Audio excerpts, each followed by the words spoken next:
As discussões escotistas dos problemas semânticos considerados até agora são em larga medida motivadas pelo seu interesse na filosofia da linguagem. É claro, esse interesse frequentemente anda junto com um agudo interesse por ontologia e epistemologia, porque a questão semântica de como as palavras podem significar as coisas está intimamente ligada à questão ontológica de quais coisas ou tipos de coisas existem para serem significadas, e à questão epistemológica de como essas coisas podem se tornar conhecidas a nós. No entanto, Scotus é levado a fazer todas essas questões primordialmente por causa de um interesse por filosofia da linguagem.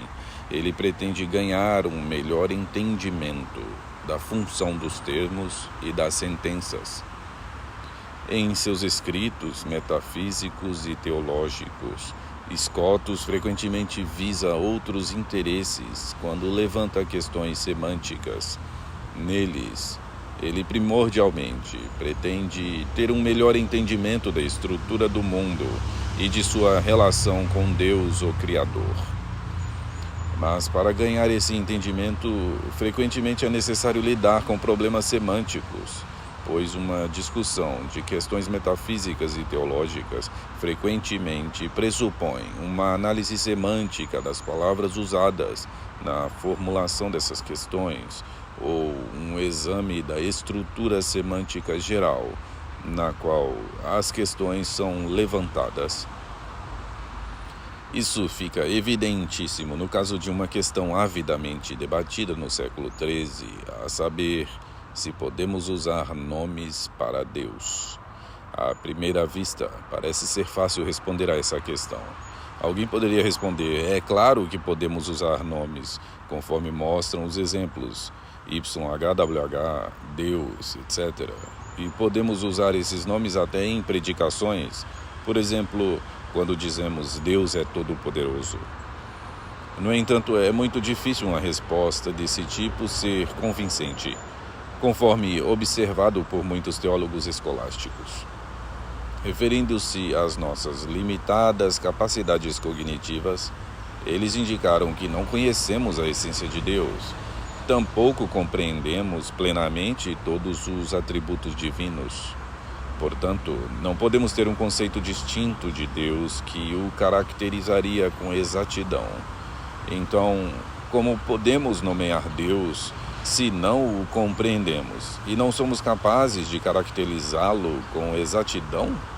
Será que simplesmente não fingimos nomeá-lo ao pronunciar certas palavras sem conseguir nomeá-lo com sucesso?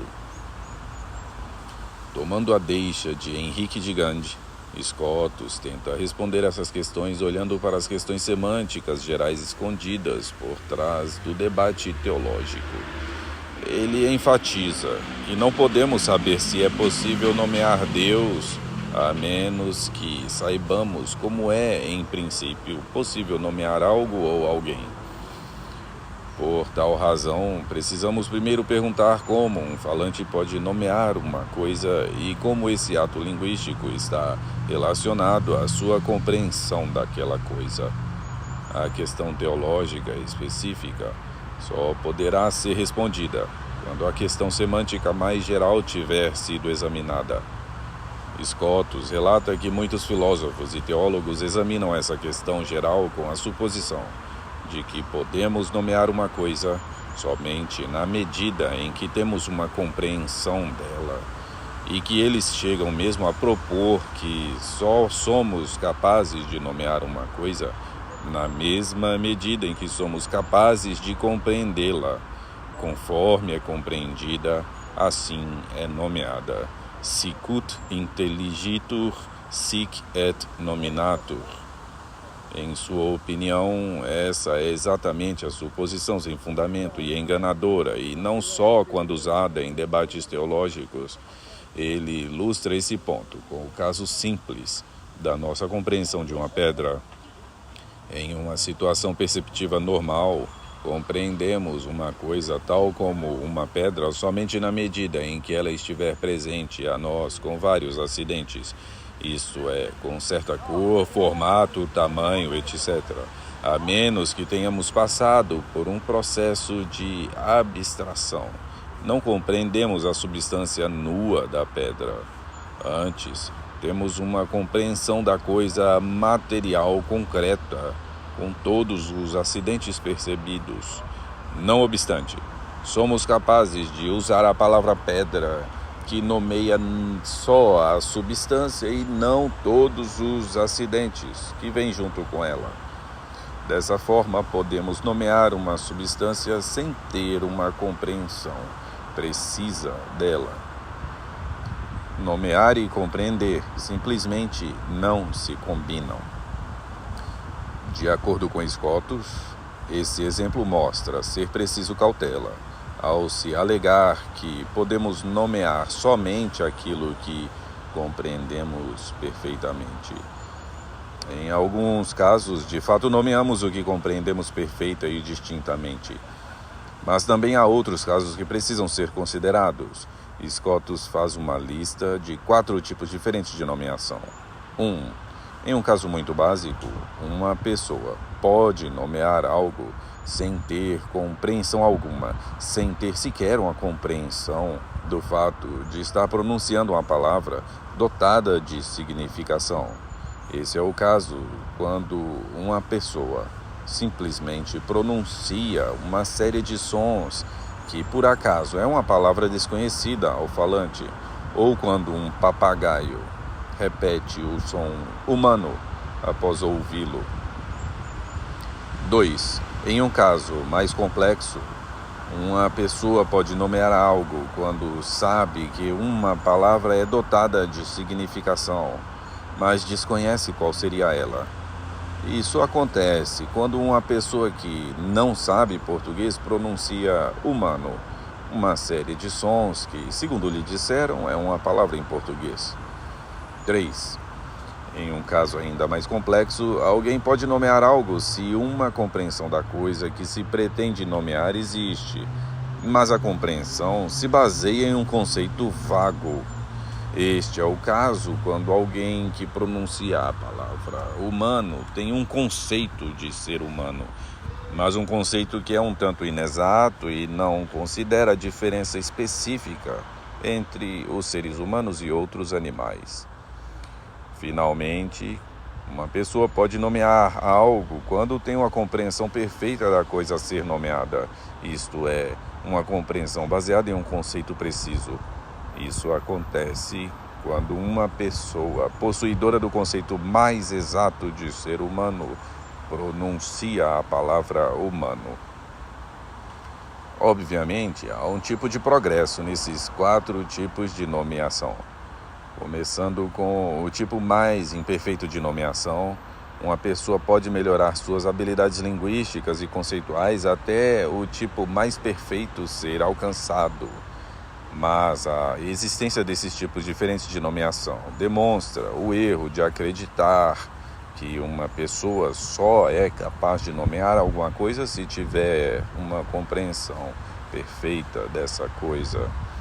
Isso significaria reduzir todos os casos de nomeação a casos do tipo 4. Essa ousada redução estaria totalmente errada, conforme Scotus indica, porque há muitos casos em que nomeamos algo sem ter uma compreensão perfeita. O caso da nomeação de Deus é só um exemplo. Pronunciamos nomes divinos, embora só tenhamos um conceito vago de Deus. Esse é um caso do tipo 3. Embora nosso conceito possa ser imperfeito em muitos aspectos e não seja apropriado para a essência de Deus, nós temos um conceito. E dado esse conceito, os nomes divinos que pronunciamos são mais do que meras sequências sonoras. Não somos só papagaios, meros reprodutores mecânicos de sons que ouvimos. Tampouco somos falantes que sempre pronunciam nomes de uma língua estrangeira sem entendê-los. Os nomes que pronunciamos São nomes reais, dotados de função semântica, e eles nos tornam capazes de significar Deus. Essa explicação é de interesse considerável, não só por causa de seus aspectos teológicos. Um ponto crucial na teologia de Scotus é que os humanos têm um conceito de Deus, mas também por causa de suas consequências para uma teoria semântica. Antes de tudo, os 4 tipos de nomeação mencionados por Scotus deixam claro que ele não endossa uma teoria semântica que sustenta que o uso da linguagem sempre depende de uma compreensão bem-sucedida. A linguagem não é um sistema de signos que usamos apenas depois de ter adquirido uma compreensão perfeita das coisas que pretendemos significar. Em alguns casos, usamos signos linguísticos, mesmo com pouca compreensão. Em outros, os usamos quando temos uma compreensão mais desenvolvida ou mesmo perfeita. Seria errôneo supor que os usamos somente quando temos nossas capacidades cognitivas plenamente ativadas, capacidades essas que são limitadas, no fim das contas. Se alguém deseja saber como os humanos usam os nomes e outros signos linguísticos, deverá examinar uma ampla variedade de casos. Não há apenas um tipo único de uso dos nomes feito pelos humanos, conforme supõem aqueles filósofos que pensam que o ato de nomear sempre pressupõe uma compreensão perfeita.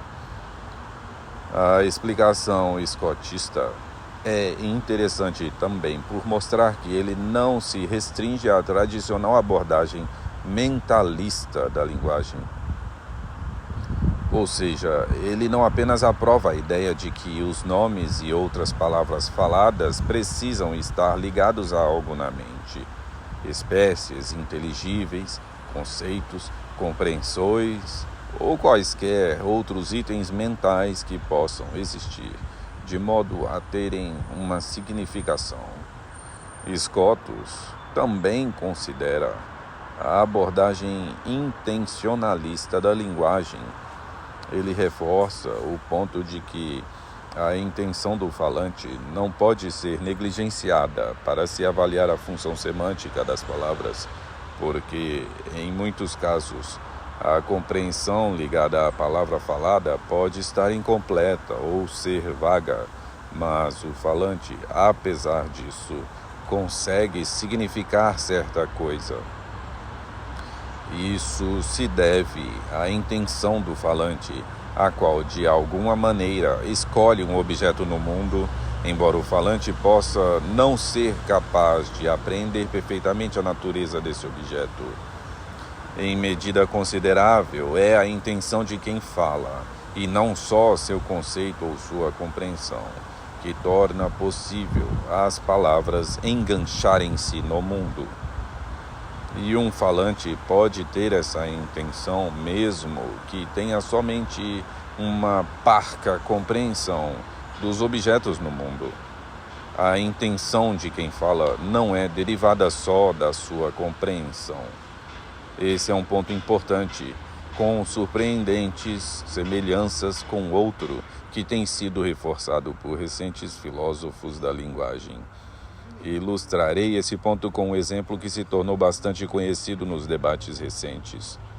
Quando uma pessoa pronuncia a palavra ouro e pretende significar, em terminologia moderna, referir-se a o duro e brilhante pedaço de metal em vista, quem fala é capaz de se referir com sucesso a esse pedaço de metal, não importa quão confusa possa ser sua compreensão dele.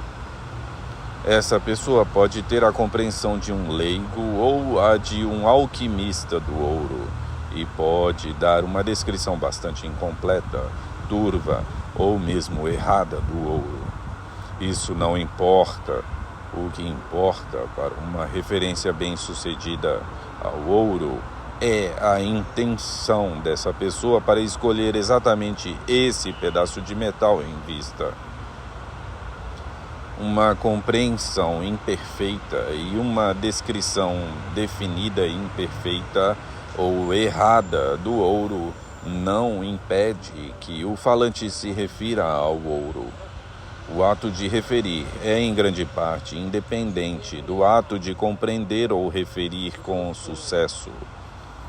O que importa para a referência é a intenção de quem fala e a cadeia causal que liga essa pessoa à coisa que está sendo nomeada.